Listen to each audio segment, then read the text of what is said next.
الحمد لله رب العالمين الصلاة والسلام على خاتم النبيين وعلى آله وصحبه أجمعين أما بعد فأعوذ بالله من الشيطان الرجيم بسم الله الرحمن الرحيم قال الله تعالى في سورة هود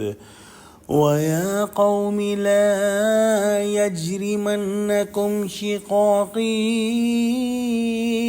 أَنْ يُصِيبَكُمْ مِثْلُ مَا أَصَابَ قَوْمَ نُوحٍ أَوْ قَوْمَ هُودٍ أَوْ قَوْمَ صَالِحٍ وَمَا قَوْمُ لُوطٍ مِّنْكُمْ بِبَعِيدٍ۔ ترجمہ: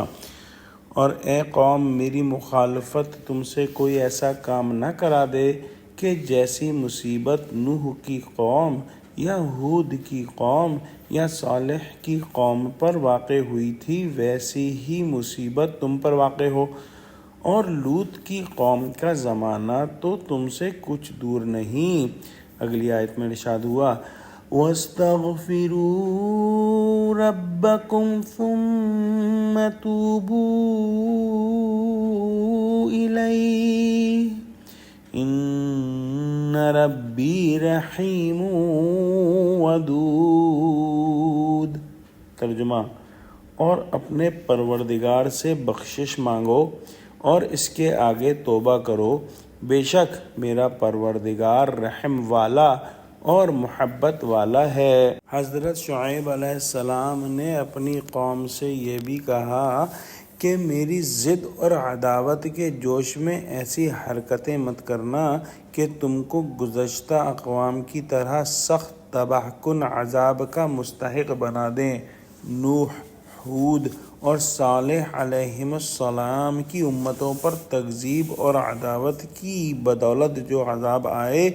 وہ کسی سے پوشیدہ نہیں، اور لوط علیہ السلام کی قوم کا قصہ تو ان سب کے بعد ماضی قریب میں ہوا ہے،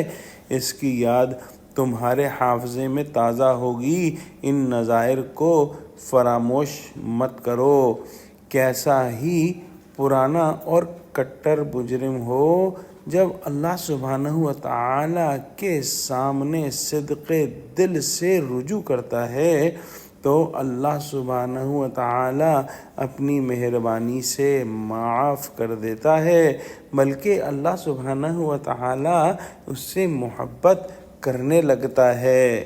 بے شک اللہ سبحانہ وتعالی بہت رحم کرنے والا اور بہت محبت کرنے والا ہے، لہذا تم اپنے رب کی طرف رجوع کرو، اس سے معافی مانگو، اس سے بخشش مانگو اور اس سے توبہ کرو،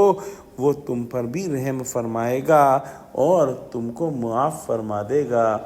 دعا کرتے ہیں کہ اللہ سبحانہ وتعالی ہم کو قرآن کا فہم عطا فرما، ہم کو سچوں سے جوڑے اور ہم کو صراط مستقیم پر قائم فرما دے، آمین۔ وآخر دعوانا الحمد للہ رب العالمین، والسلام علیکم ورحمۃ اللہ وبرکاتہ۔